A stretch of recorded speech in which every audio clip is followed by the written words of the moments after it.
Meus queridos irmãos, eu queria que você pegasse o seu boletim, o boletim da nossa Escola Bíblica Dominical. Nós aqui não usamos revistas para os nossos visitantes. Nós, desde 2013, escrevemos as nossas lições e procuramos aplicar as lições dentro das nossas necessidades e realidades. Por um acaso, o tema de nossa igreja este ano é o Ano do Governo de Deus. Por um acaso, nós estamos tratando o governo de Deus já desde janeiro. Esse tema nos inspirou a escrever várias lições sobre o governo de Deus, para mostrar a todos nós que Deus está no governo de todas as coisas. E hoje nós vamos estudar sobre o governo de Deus no crescimento espiritual. Claro está que nós não crescemos porque nós tomamos vitaminas ou por proteínas, ou porque fazemos ginástica, ou porque somos bons, ou porque temos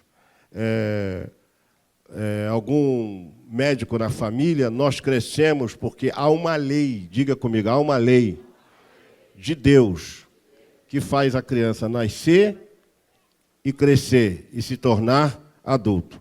Se Deus não estivesse nesse processo, nós poderíamos nascer e ficaríamos pequenos para o resto das vidas e morreríamos pequenos. Então, claro, óbvio que está implícito o governo de Deus. Mas nós não vamos falar hoje aqui sobre o crescimento físico, natural. Vamos falar sobre o crescimento espiritual, para mostrar a importância de nós crescermos espiritualmente na presença do Senhor. Eu queria usar a verdade prática para uma breve exposição. Quando não há crescimento na vida cristã, a capacidade de distinguir entre o bem e o mal e tomar decisões corretas continua, e a pessoa nunca vive uma vida plena no que o Senhor Jesus tem para nos oferecer. Por vezes nós nos conformamos ou achamos que o que temos já está bom. Eu posso afirmar aqui, diante do altar do Senhor, que eu preciso e muito de conquistar muito mais do que Deus tem para nos oferecer. Vocês creem que Deus tem muito mais a nos oferecer? Quem crê nisso, levante a sua mão, diga glória a Deus. Pois eu creio. Mas às vezes nós nos conformamos com alguma bênção que Ele já nos deu. É uma visão muito tacanha, muito míope, muito pequena da grandeza de Deus. Deus tem muito mais para nos oferecer. E se você acredita que não, então seria bom fazer um retrocesso, recomeçar tudo de novo para buscar a Deus, para Ele te mostrar que tem grandes coisas a nos oferecer. Mas o obstáculo que nós interpomos entre nós e Deus na realização, na manifestação disso, para Deus nos dar muito mais, é porque Deus não vê em nós a maturidade necessária. Quem tem um filho aí com 15 anos, levante a mão, por gentileza. Quem tem?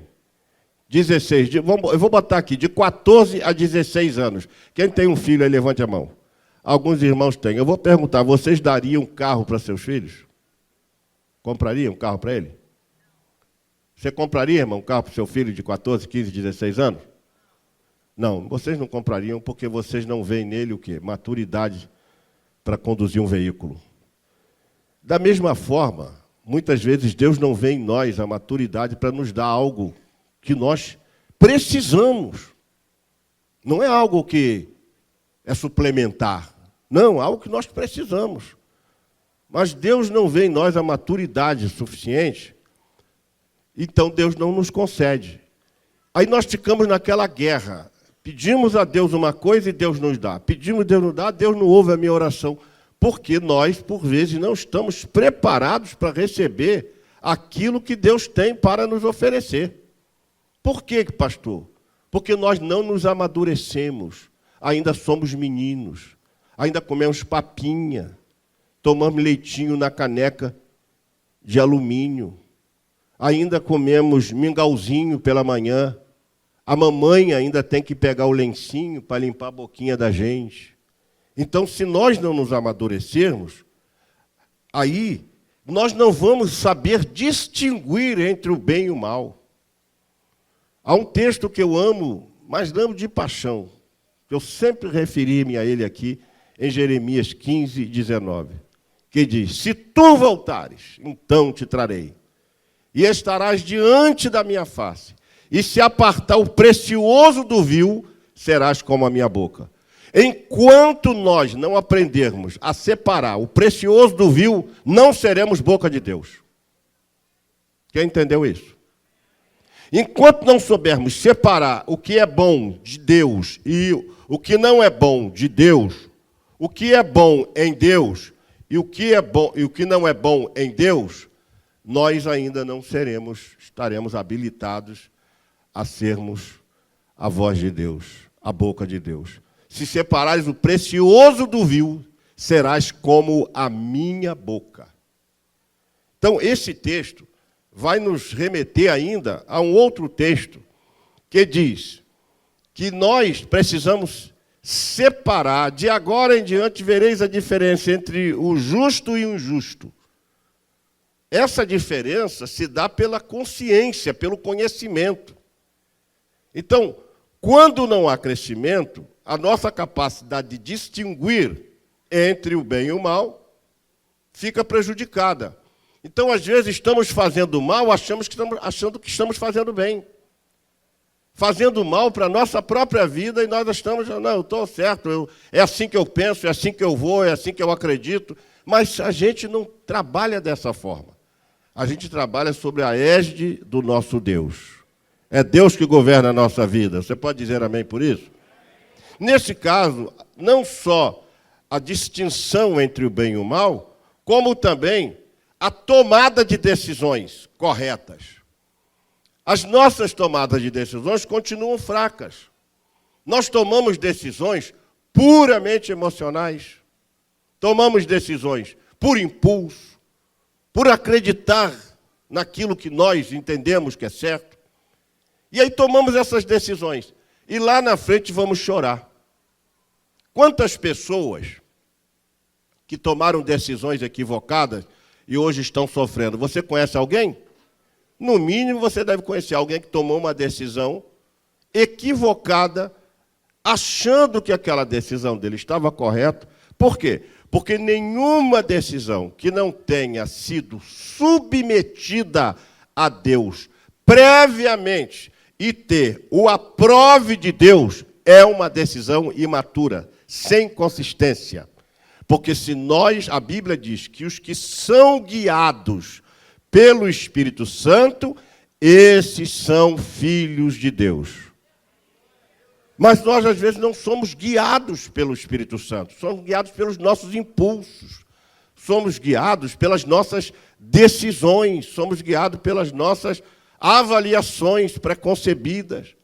E, às vezes, essas nossas avaliações, elas nos conduzem a uma tomada de decisão equivocada, fraca. E aí a gente não vive a vida plena. A gente não vive a plenitude de Deus. Vamos ficar raquíticos, carentes, tal qual aqueles meninos que têm aquele verme, fica com a barriga grande, nu, sem forças e amarelo. Ou seja, a gente fica cometido de um verme. E esse verme faz a gente perder todas as vitaminas e proteínas que nós ingerimos. Na igreja não é muito diferente. Por quê? Porque as nossas decisões continuam fracas e a pessoa não consegue viver. Então, tudo que se fala de bom, a pessoa não aceita. Recusa. Por quê? Porque ele já está comprometido. De que forma ele está comprometido? Não tem maturidade. Então eu queria que vocês prestassem bem atenção. Ademais, esse Piaget aqui, vocês sabem que é um pseudônimo, né? Há dons, diga comigo, dons, bênçãos e ministérios que ainda não recebemos, porque Deus não vê em nós a maturidade necessária para nós recebermos. Se a gente não tiver maturidade, Deus não vai dar. Deus não brinca. Por isso que eu vi muitos meninos sendo consagrados ao ministério e hoje produziram escândalos. Eu conheço alguns, porque não estavam preparados e foram consagrados. Saíram de um seminário, como eu vi na minha época, da década de 70, os seminaristas eram quase que semideuses quando chegavam nas igrejas. Está conosco o seminarista fulano de tal. Esses seminaristas, muitos deles dividiram igrejas, criaram problemas, porque foram formados em teologia, mas não foram formados na vida cristã. Temos que aprender a viver na vida cristã para então termos o privilégio de aprendermos uns com os outros. Quem entendeu, diga amém. Há um texto em Provérbios que eu fui dormir com ele na minha memória. Provérbios, acho que é 27 e 17. Abra a sua Bíblia para me conferir.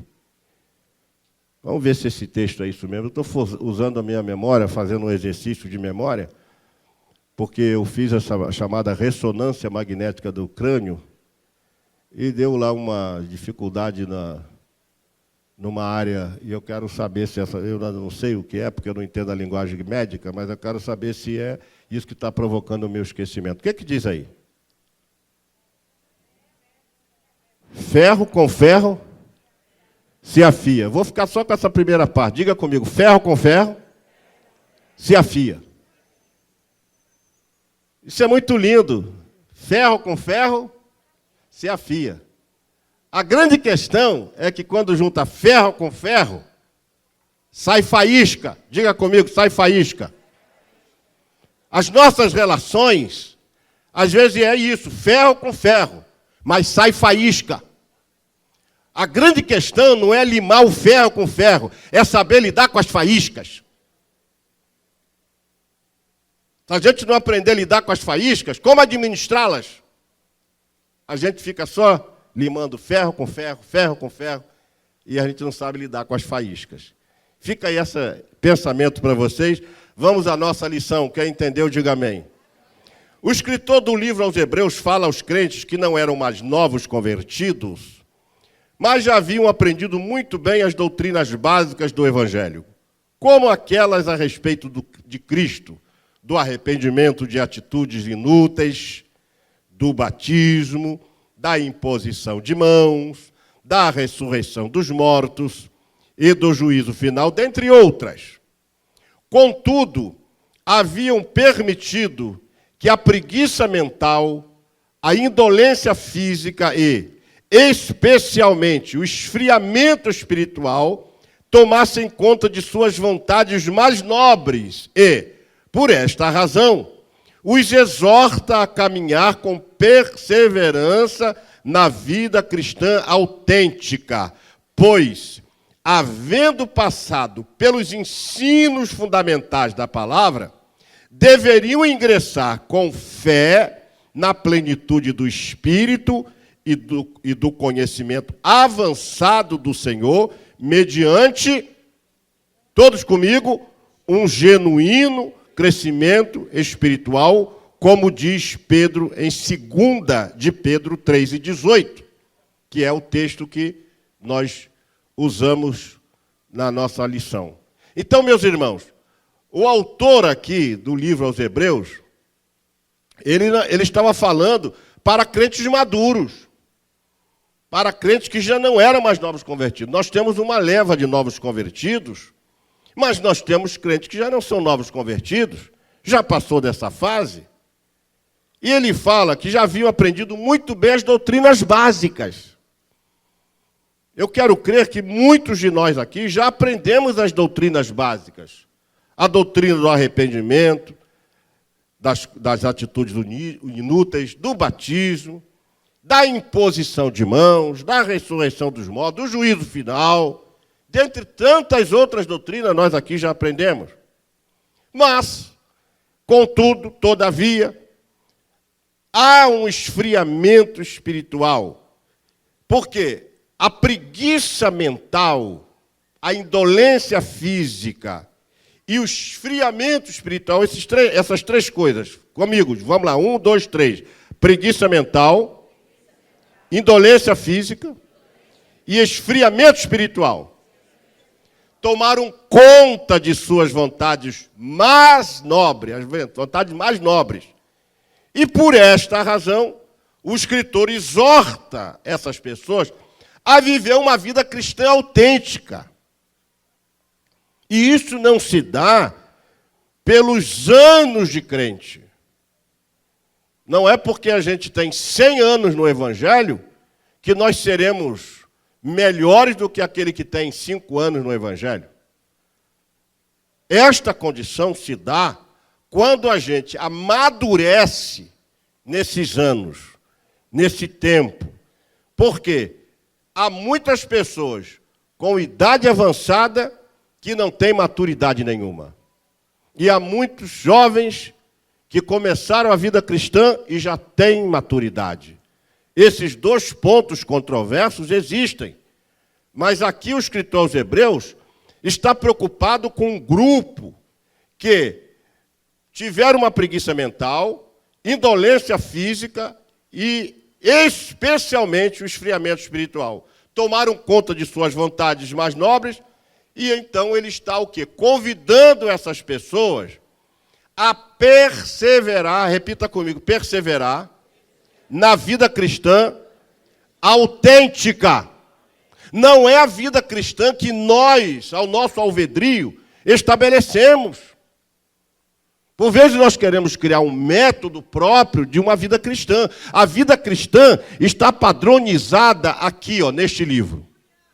A vida cristã não é o que eu acho. A vida cristã não é o que eu penso. A vida cristã não é o que eu determino. A vida cristã é o que Deus diz que tem que ser.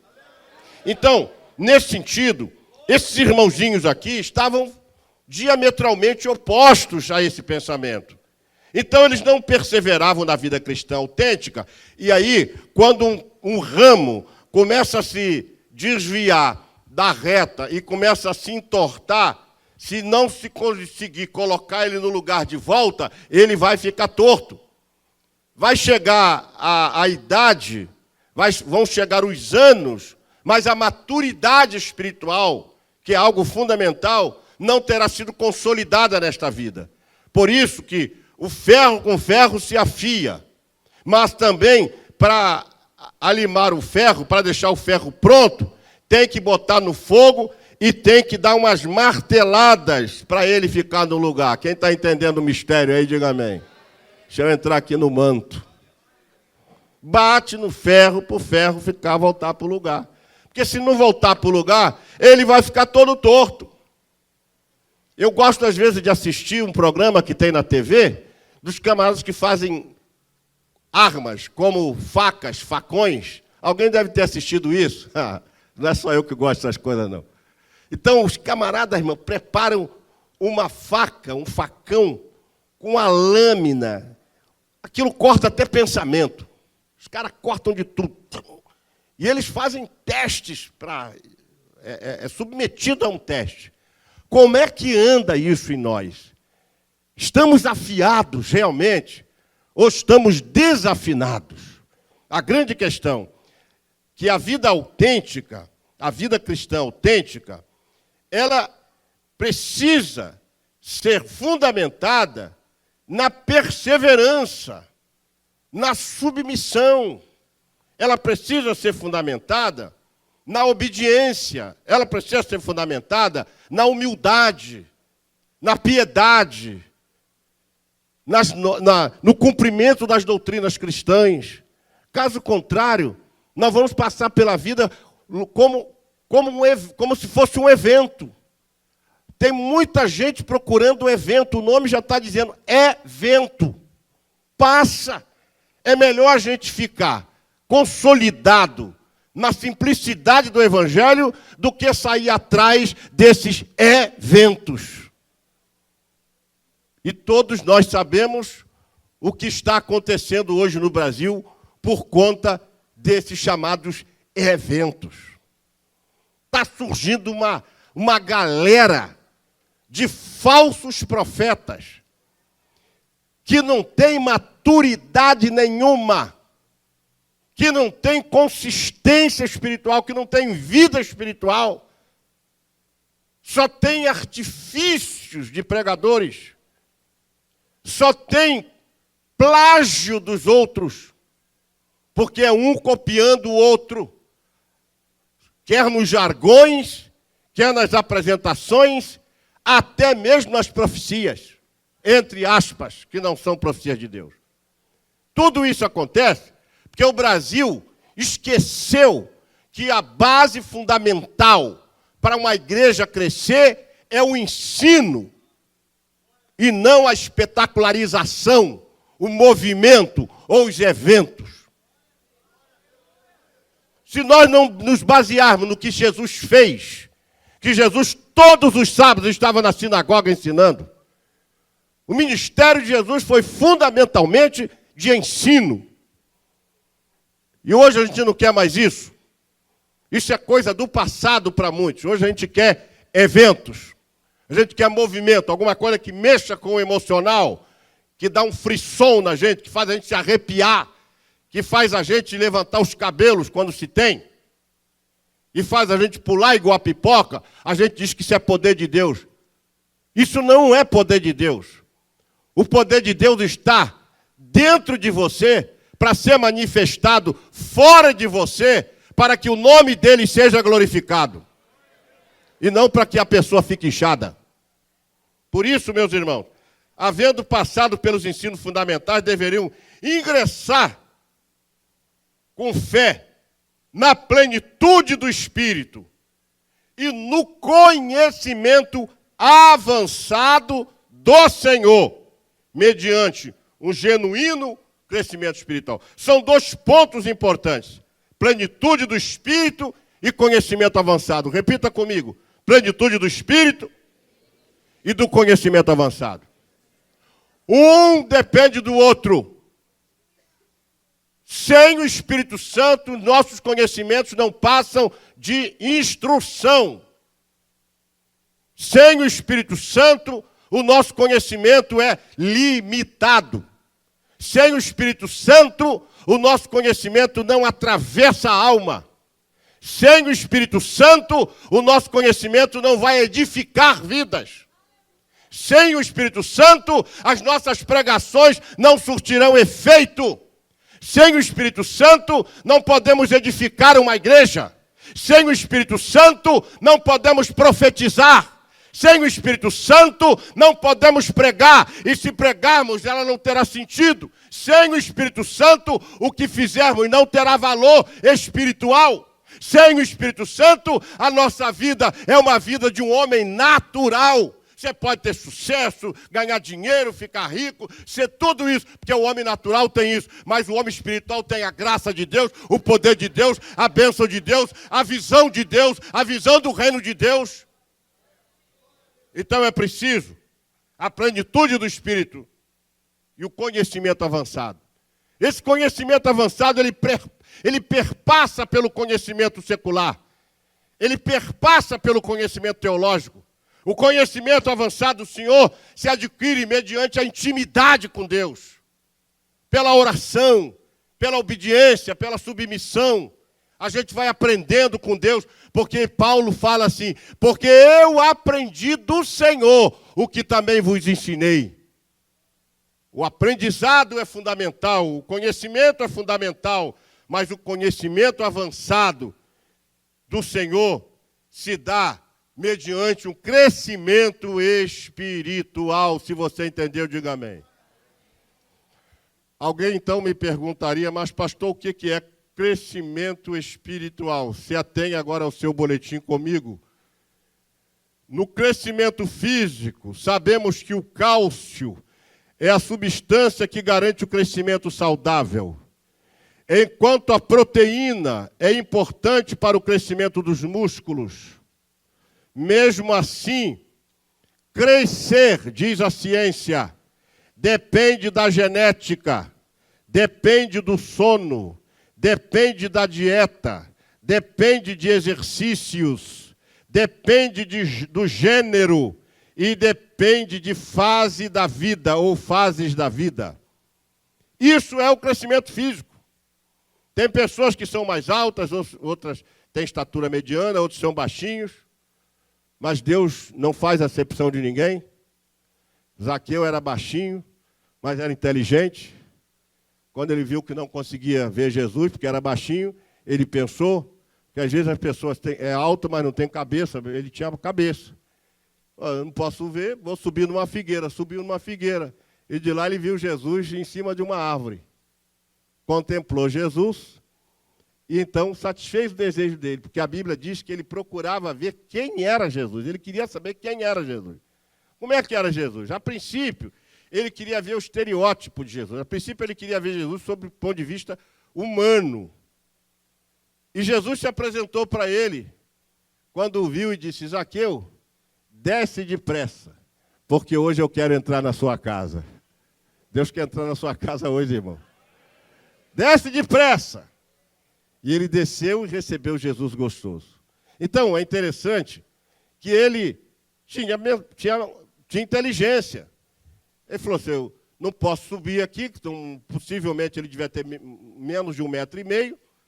E ele não conseguia. Alguns autores chegam a dizer que ele tinha 1,30 m. Mas aí já é não, né? Ele tão baixinho não conseguiu, mas ele pensou: vou subir naquela figueira e de lá vou ver. Porque se você ler o texto, vai dizer assim: Zaqueu, o objetivo de Zaqueu era procurar ver quem era Jesus. Bota um brilho aqui no som, por favor, porque está ficando meio opaco aqui. Eu sinto que quando o som vai, parece que diminuindo. Então, irmãos, o crescimento espiritual se dá, ou melhor, o crescimento físico se dá mediante cálcio, mediante proteínas, sono, dieta, exercício. Dependendo do gênero, às vezes as mulheres crescem menos do que os homens crescem mais, mas isso também é muito relativo. Então tem esses procedimentos. Mas, para o crescimento espiritual, são necessários outros ingredientes, outros elementos, que não são físicos. Não são físicos. E são esses elementos que vão impulsionar o crescimento do crente, tornando-o mais maduro na fé, no conhecimento e na graça de Deus. Nesse sentido, o crente terá uma maior capacidade de se submeter à vontade de Deus, entender melhor o projeto de Deus para a sua vida e alcançar um estágio de vida muito além do conhecimento empírico e teológico. Não é o seu conhecimento empírico pelas suas experiências. Deixa eu dizer uma frase que eu ouvi de um pastor da igreja presbiteriana lá de São Paulo, e ele fez isso num debate comigo na Rádio Melodia. Ele disse, e eu nunca mais esqueci isso. Nunca vou esquecer isso. Ou seja, para o crescimento espiritual são necessários outros elementos não físicos, que vão impulsionar o crescimento do crente, tornando-o mais maduro no fé, no conhecimento e na graça de Deus. Nesse sentido, o crente terá maior capacidade de se submeter à vontade de Deus, entender melhor o seu projeto para a sua vida e alcançar um estágio de vida muito além do conhecimento empírico. Diga comigo, conhecimento empírico. Ou seja, esse pastor nos disse uma grande verdade. Experiência não faz teologia. Repita comigo. Vamos dizer mais uma vez? Então preste atenção nisso. Não é a minha experiência que faz teologia. Também não é a sua experiência que faz teologia. Ou seja, não é porque deu certo para mim que isso vira teologia.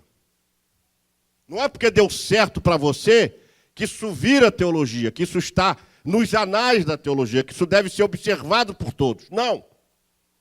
Deus nos trata individualmente. Nós somos, para Deus, singulares.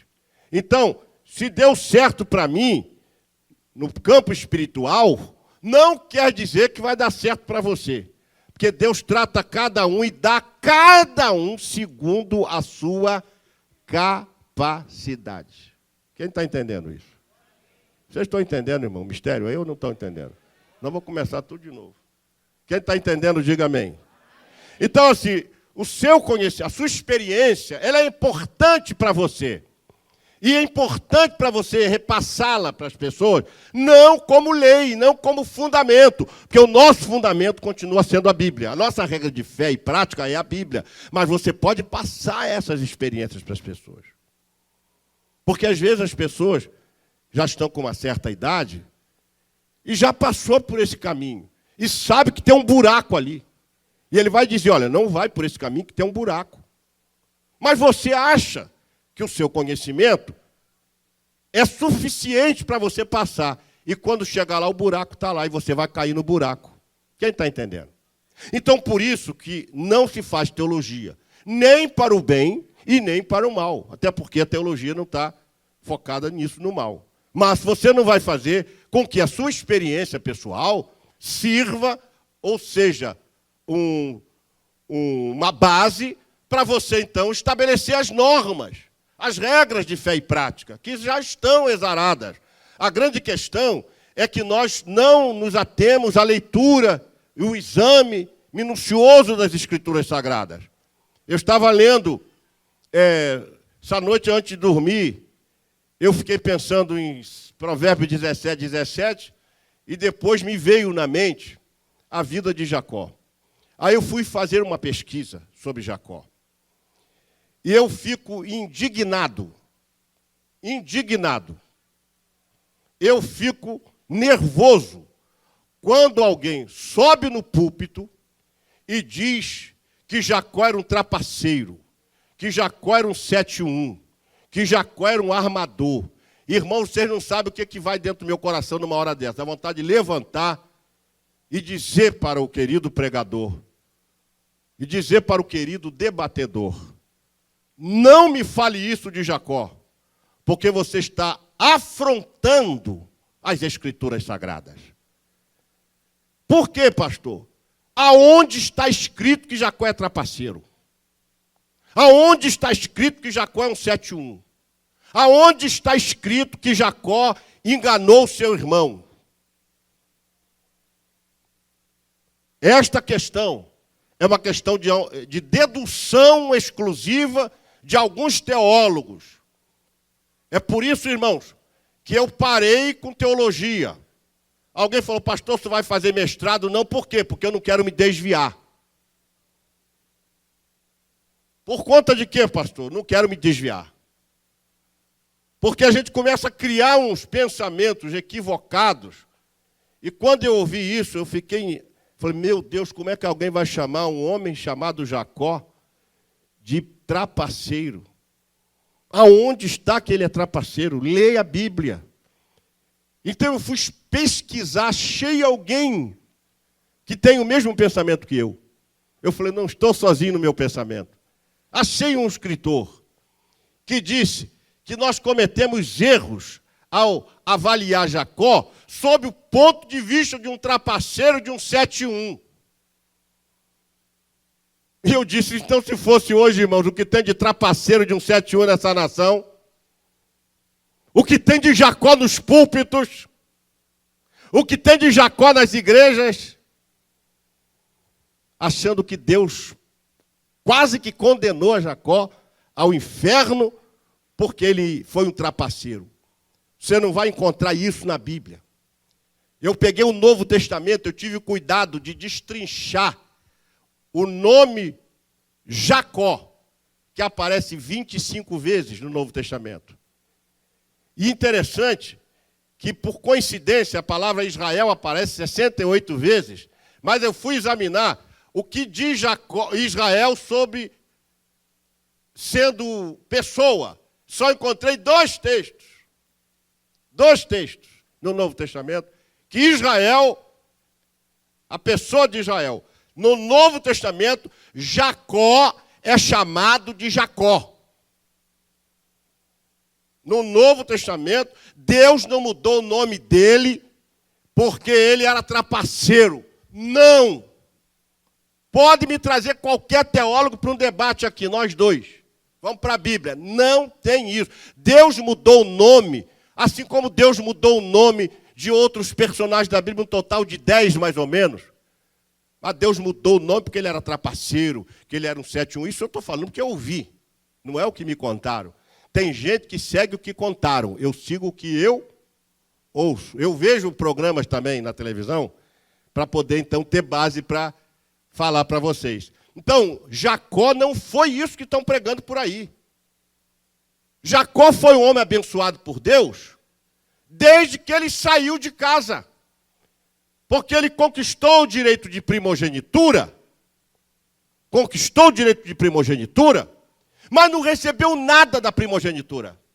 E uma das coisas que ele herdaria era o dobro da herança de Esaú. E eu pergunto, ele recebeu alguma coisa?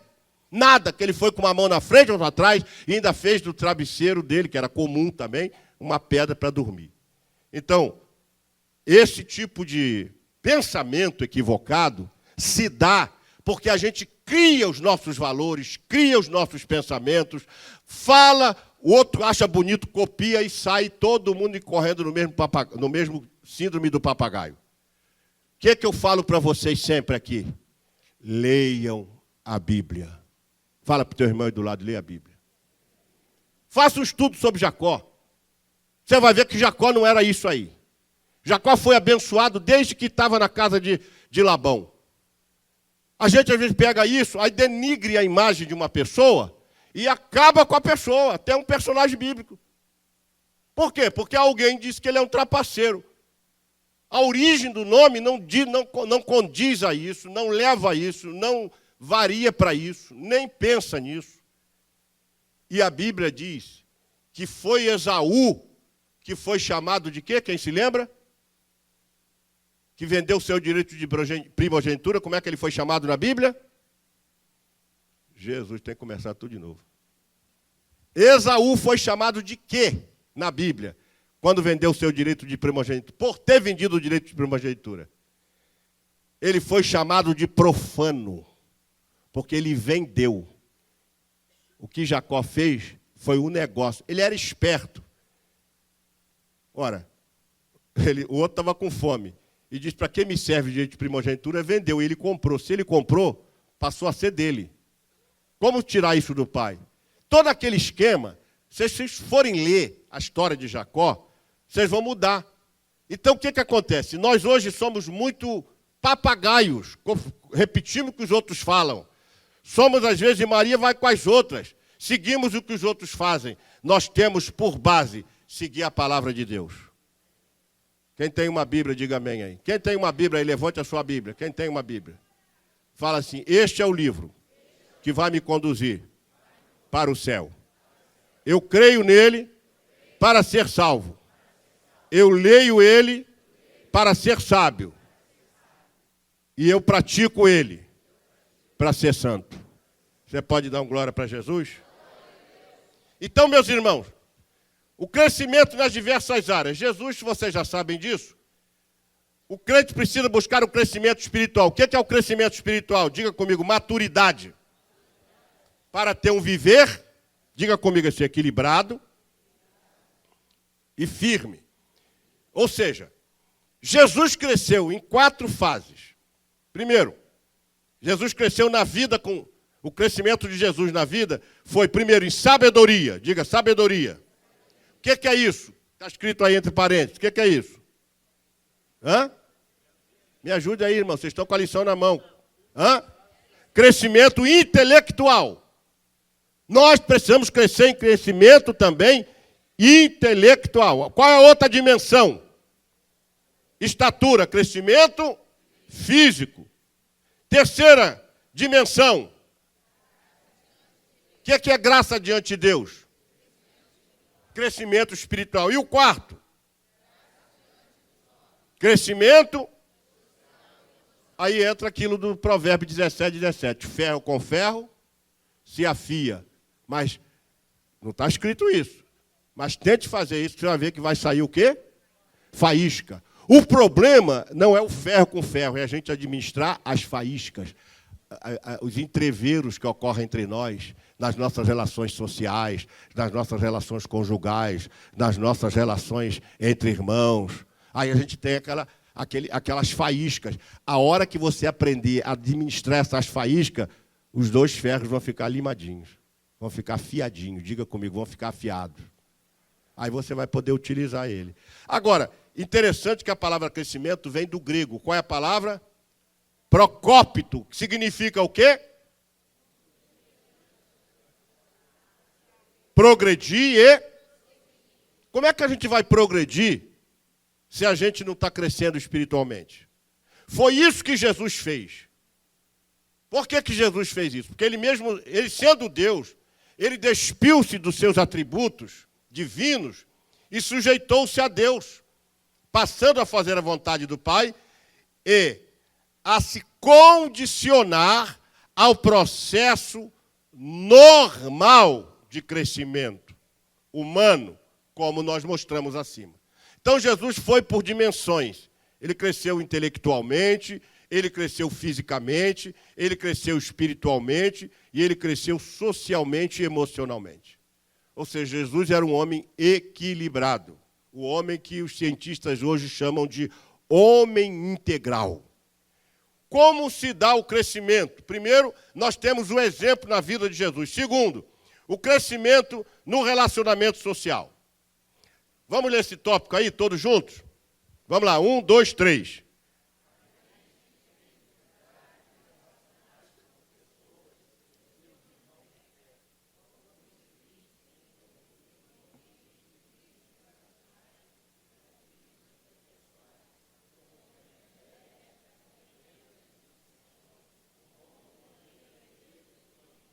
Primeira de Coríntios 3:3.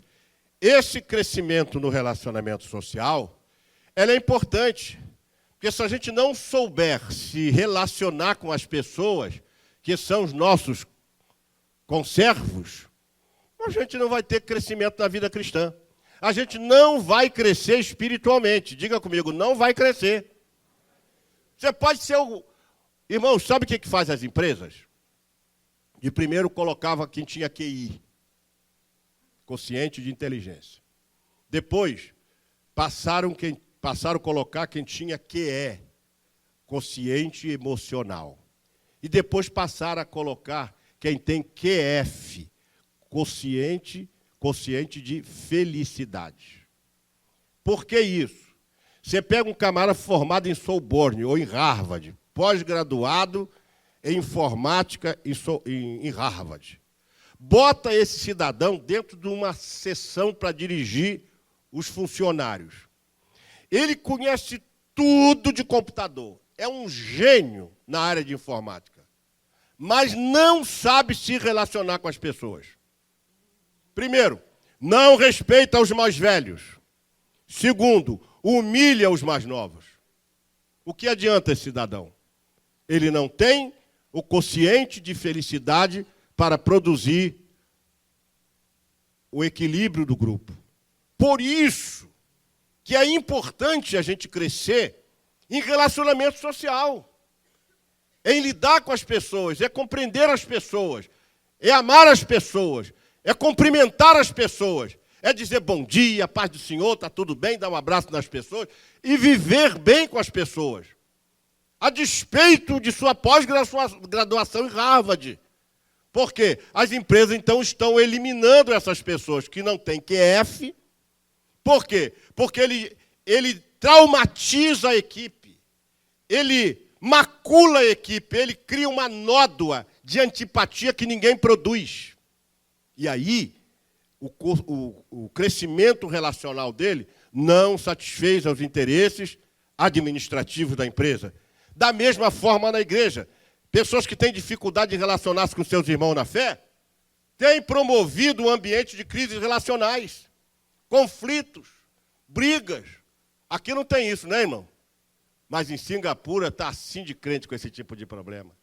Por quê? Porque não cresceu no relacionamento. Às vezes a gente cresce só numa área, mas não cresce nas outras. Então, o crescimento relacional, diga comigo, é fundamental. Segundo, ou melhor, terceiro, o crescimento na vida espiritual. A falta de maturidade gera gera o quê? Meninos dentro das igrejas, como diz Paulo em 1 de Coríntios 3:1. A pessoa madura espiritualmente, ela é capaz de penetrar no mais profundo dos mistérios de Cristo e se comprometer com a salvação dos outros. Se comprometer com as outras pessoas. Por quê? Porque a sua fé agora, ela é madura. A sua fé agora está crescente. E ele então, como diz a Bíblia, dá frutos. E é uma pessoa cumpridora da palavra de Deus. Porque ser apenas pregador da palavra de Deus não é suficiente. Ele tem que ser o quê? Cumpridor da palavra de Deus e não somente ouvintes, enganando-vos com falsos discursos. Na verdade, nós temos ouvido muito nesses últimos dias. Se você pegar o canal, alguns canais de YouTube, você vai ver o quanto há de lixo nos púlpitos, nas igrejas. É só você assistir. Eu, como não tenho mais condição, não tenho mais ânimos de assistir programas de televisão, mas eu assisti alguns canais. Eu fiquei horrorizado de ver como está o evangelho no Brasil. Com propriedade eu posso dizer isso porque eu assisti. Quando eu bati pesado nesses falsos profetas, eu senti que um grupinho bem pequeno me retrucou, dizendo que eu estou produzindo escândalo ao criticar esses falsos profetas. Então nós vamos deixar eles operantes dentro do meio evangélico. Você não pode falar nada. É esse evangelho liberal que está sendo pregado, esse evangelho chamado politicamente correto, você não pode mais tocar no erro, no pecado, na falta, porque se você tocar, você vai produzir escândalo. O escândalo maior, na ótica do pastor Paulo Afonso Generoso, é o silêncio das pessoas diante disso. É todo mundo ver essas coisas, ficarem calados, absorvendo isso, entrando no seu inconsciente e transformando-se isso no inconsciente coletivo, que já está dominando muita gente a tal ponto que já tem gente que se levanta quando você protesta contra um falso profeta, dizendo assim, não, o senhor não pode fazer isso, está provocando escândalo. O ímpio, o que o ímpio vai pensar? Ora, então temos que rasgar algumas páginas das Escrituras Sagradas. Nós temos que pegar o livro de Mateus, rasgar todo o capítulo 23, porque Jesus não tinha medo de dizer para aqueles camaradas assim, hipócritas, fariseus hipócritas, como escapareis da condenação do inferno? Nós temos que rasgar, porque senão isso não é, diga comigo, politicamente correto. Estamos chegando a um tipo de evangelho tão liberal, mas tão liberal, que conhecimento espiritual está fora do contexto. O negócio é o que eu sinto, é o hedonismo. É o meu frisson, estou todo arrepiado, pastor, sentindo Deus aqui. Inclusive tem um desses pastores que profetiza, e profetiza-se naturalmente, e de repente ele faz assim. Aí o rapazinho que estava falando sobre isso também fez a mesma coisa. Daqui a pouco nós vamos plantar cambalhota. Vamos plantar bananeira. Daqui a pouco nós vamos bailar dentro da igreja para profetizar. Meus irmãos, o que eu estou vendo hoje me faz pedir a Deus para me tirar desse meio. Por quê? Porque eu não consigo compactar tudo isso e olhar na Bíblia e dizer assim, não, isso está na Bíblia, no bom sentido. O que eu leio na Bíblia é que muitos estão sendo enganados, como está lá em Mateus 24:4. O dia que eu partir, vocês escrevam isso. falem isso. Mateus 24:4, nenhum autor que eu li até agora me diz que esse é o primeiro sinal. A gente avança, a gente dá aquele, no controle remoto, não tem aquele de avançar? Não tem? A gente faz, aí começa. Haverá terremoto, fome, peste, parará, vai embora. Pula o versículo 4. E por cima, que diz, se multiplicará, não, versículo 4, me ajuda aqui. Capítulo 24, versículo 4. Acautelai-vos, olhem para cá, vamos repetir junto, diga comigo. Esse é o primeiro sinal. Já falei isso aqui 500 vezes e vou repetir isso sempre. Porque eu quero que vocês estejam atentos ao espírito de engano que está vindo sobre o Brasil, com capa de evangelho liberal, com capa de evangelho social, com capa de profecia. Mas é tudo capa, porque as pessoas estão sendo enganadas e por isso que não cresce. Nós seremos um grupo de nanicos espirituais, sem base bíblica, sem conhecimento da vida. E todo mundo preocupado só em pregar, todo mundo quer pregar. Eu até estou querendo não empregar mais. Eu, pelo contrário, estou saindo fora disso. Toda hora me chega carta, convite. Agora vem os irmãos lá de Maricá me convidando, os irmãos lá de Santa Cruz me convidando, já chegaram. Toda hora chega a carta para mim, eu estou só dizendo que eu não vou, que eu não posso, que eu não quero mais, que eu estou saindo fora. Por quê? Porque eu estou com vergonha. Porque eu não tenho mais o jogo de cintura dessa galera. Eu não sei fazer pirueta. Eu não sei dar cambalhotas. Eu não sei plantar bananeira no púlpito. Eu não sei fazer essas profecias. Eu não sei fazer essa ginástica. Eu não sei fazer mais essa hipocrisia. Eu não sei fazer isso. Então eu já sou um pregador fora de contexto, que tem que ser aposentado para ir para uma fazenda, sentar numa cadeira de balanço, ficar conversando com os netos, vendo o pôr do sol e dizendo adeus, mundo ingrato. Porque está difícil. Mas tem muita gente comendo esse lixo por aí. Por que está comendo esse lixo?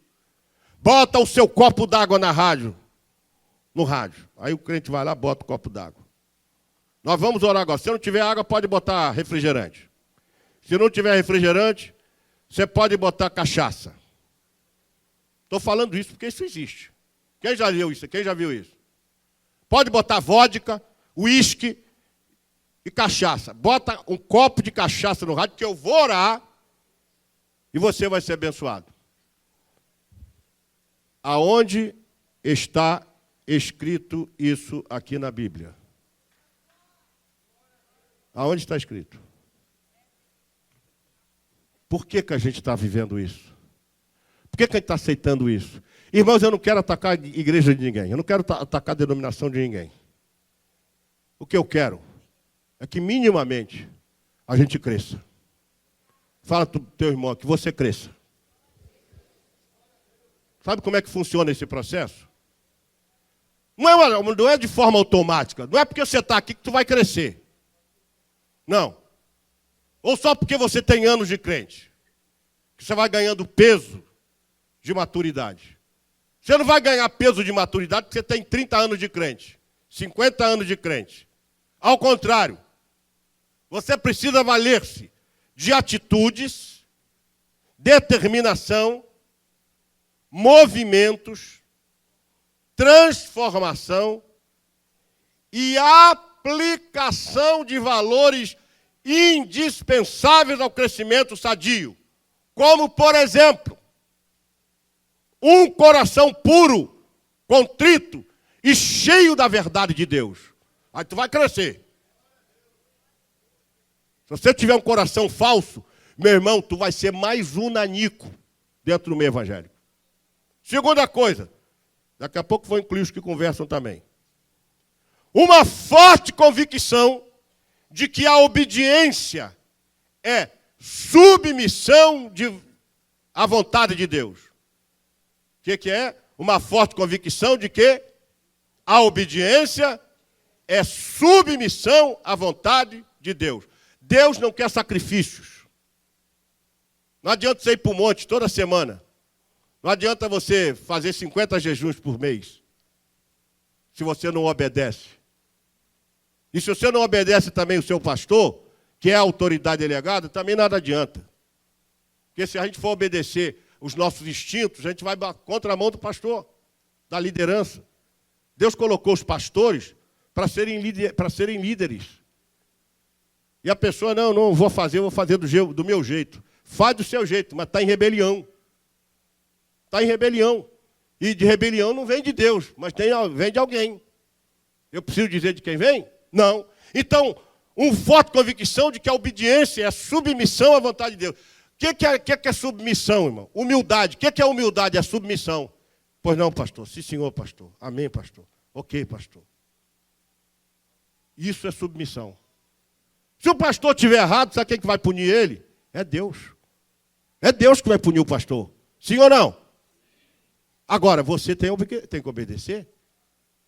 Porque se imagina Moisés conduzindo o povo, chegou, não vou. Lembra de Corá, Birão? Eu não vou não, porque está errado, nós temos que voltar para o Egito. Vamos fazer um movimento aqui. Vamos lá, pessoal, partido PT, vamos lá. Tirar todo mundo aqui, vamos voltar para o Egito. Deu no que deu. A terra os engoliu. Um par de joelhos dobrados diante do Senhor todos os dias para o estreitamento da comunhão e intimidade. Sem isso, você não cresce. Pastor, por que eu não cresço, pastor? Porque você não faz isso. Eu citei quantos pontos até agora?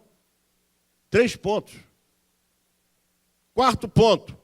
Um comportamento coerente com a atitude em relação à palavra da verdade. Tiago 1:23, o 22 diz que você tem que ser cumpridor da palavra e não apenas ouvinte, enganando-se com falsos discursos. Mas um par de joelhos dobrado produz intimidade ao Senhor e um comportamento coerente com a atitude em relação à palavra da verdade produz crescimento espiritual. Qual é a 5ª coisa que produz um crescimento espiritual? Diga comigo assim, um par de joelhos dobrado diante do Senhor todos os dias para o estreitamento da comunhão e intimidade. 4º, um comportamento, uma vida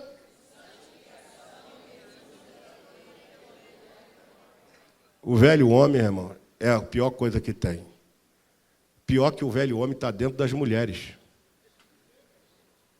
Está dentro dos homens. O velho homem está dentro dos jovens. Está dentro dos meninos, dentro dos adolescentes.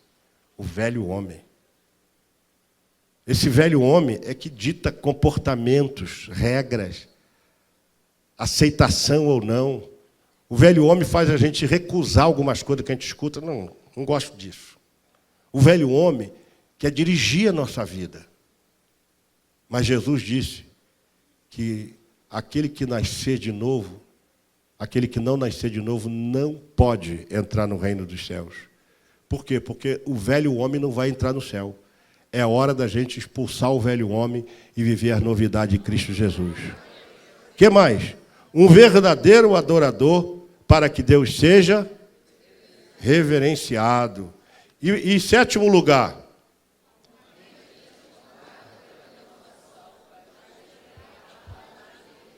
Olha, eu ouso dizer que se a gente não se enquadrar nesse processo de crescimento que está aqui, nenhum crescimento vai ser eficaz. Nenhum crescimento vai ser fundamental. Nenhum crescimento será abalizado por Deus. Nenhum crescimento valerá para a vida espiritual. O processo de Deus não é o processo que eu acho. A Bíblia nos ensina como ter um crescimento espiritual. Agora, não pense que é fácil. É fácil crescer espiritualmente? Diga comigo, não é, pastor. É difícil crescer espiritualmente. Mas por que é difícil? Por que é difícil? Vamos lá. Porque nós temos, diga comigo, inimigos. Nós temos inimigos. Como tudo na vida, para melhorarmos como seres humanos, e sobretudo como servos de Deus, teremos que enfrentar alguns desafios. Quem está disposto a enfrentar desafios aqui nesta manhã? Está disposto a enfrentar desafios? Não basta isso, mas desenvolver esforços. A gente tem que se esforçar. Terceiro, nós temos que superar as oposições externas e internas. E a pior delas é a interna.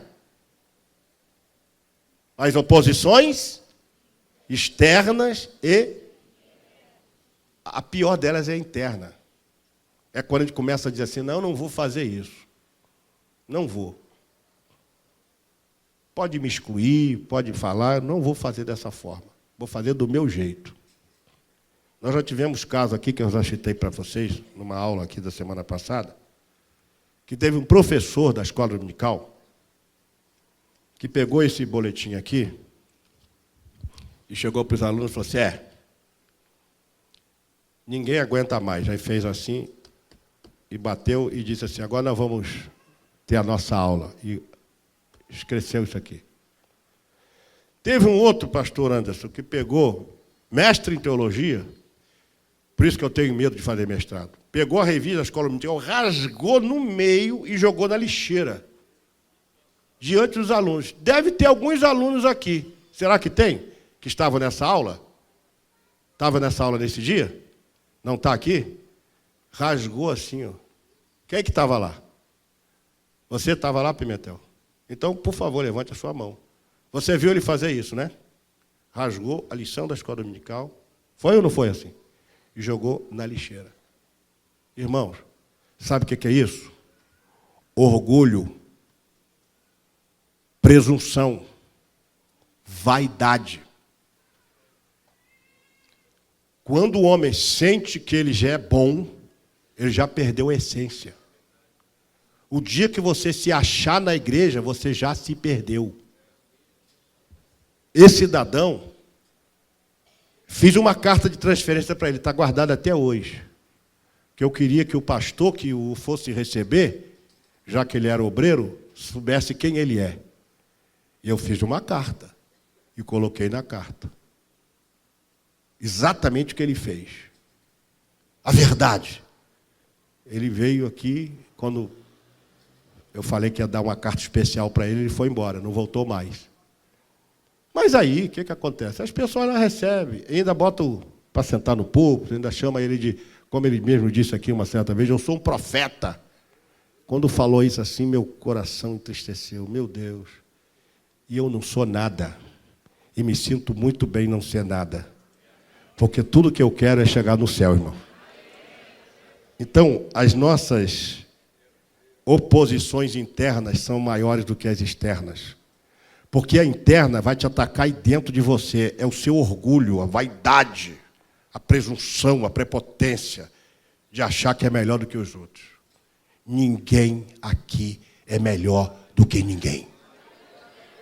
Esse altar aqui não é mais santo do que a portaria da igreja. Aqui não é mais santo. Tudo isso aqui é santificado. Mas aqui não é mais santo do que aí.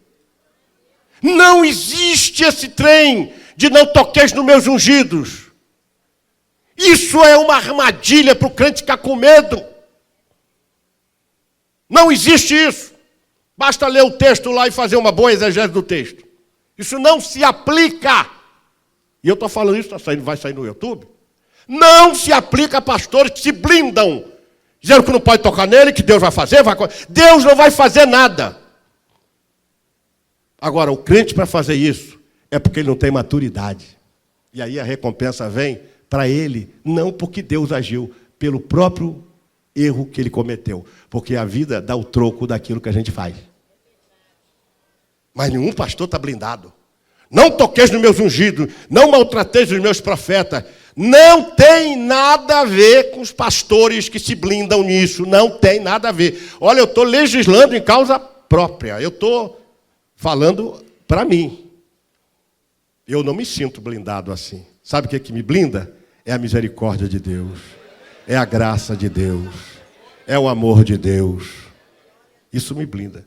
Mas esse negócio de não toqueis nos meus ungidos, parece que o pastor é intocável. O único intocável que eu conheci quando era menino pequeno lá em Barbacena era Elliot Ness, da série Os Intocáveis. Fechando aqui a nossa aula, que já passou do horário. Os principais inimigos são a preguiça mental. O que é isso? Pouca disposição. Tem gente que acha tempo para tudo, menos para assistir culto. Quem tem compromisso com Deus vence os seus inimigos internos.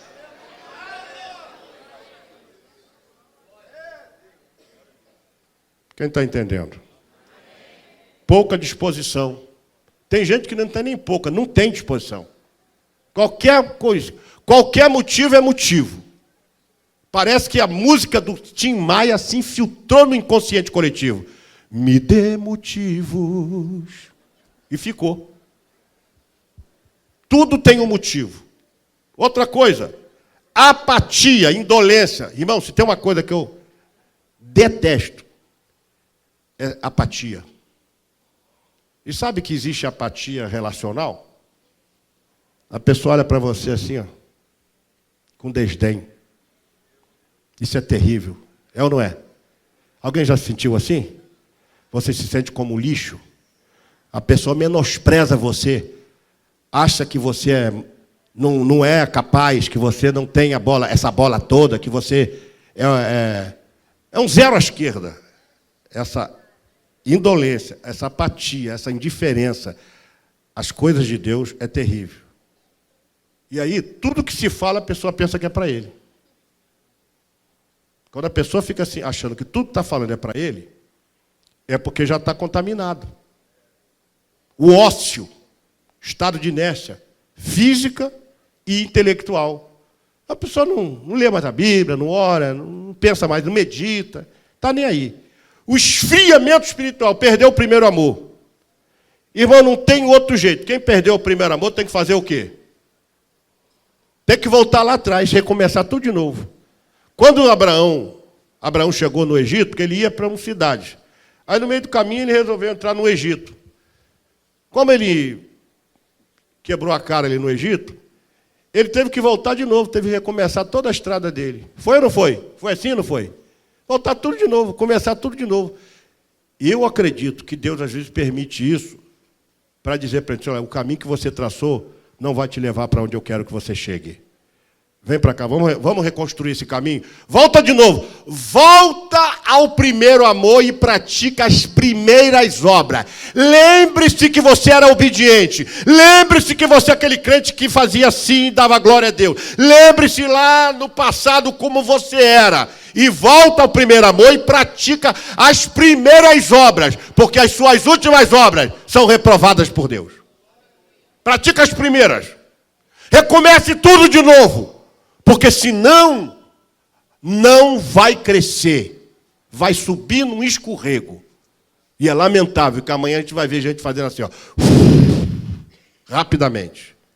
E olha que eu estou falando aqui, às vezes as profecias não vêm com esse, assim diz o Senhor, eis que eu te digo. As profecias vêm das entrelinhas de um sermão. Por último aqui, a ignorância voluntária, agneu, falta de informação, falta de inteligência ou indisposição. Pessoas indispostas a ouvir, pessoas indispostas a sentar, pessoas indispostas a se submeter, pessoas indispostas a cumprir seus projetos, pessoas indispostas a atender ao chamado de Deus. Essa indisposição são inimigos, então a pessoa não cresce.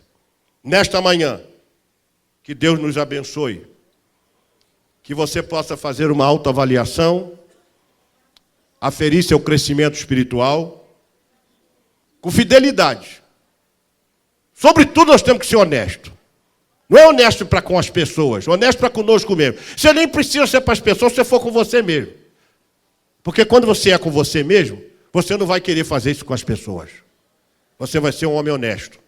Vai abandonar o pecado, o desapego às coisas do mundo, vai dar frutos, vai buscar Deus, vai querer ser fiel, vai ter desejo de pregar o Evangelho, vai viver uma vida de santificação, vai ter facilidade em perdoar os ofensores, vai ter resignação em suportar as aflições da vida, e a vida será purificada pela obediência à verdade. Fechando. Sabemos que sozinhos não conseguiremos um crescimento espiritual saudável. Não conseguiremos. Mas, com a nossa determinação e a ajuda do Espírito Santo, conseguiremos um padrão de maturidade em que Deus, que governa todas as coisas, será glorificado e exaltado. E nós, plenamente recompensados com as riquezas espirituais de Deus em nós. Quem quer as riquezas de Deus na sua vida? Então vamos aplaudir o Senhor, fechando aqui.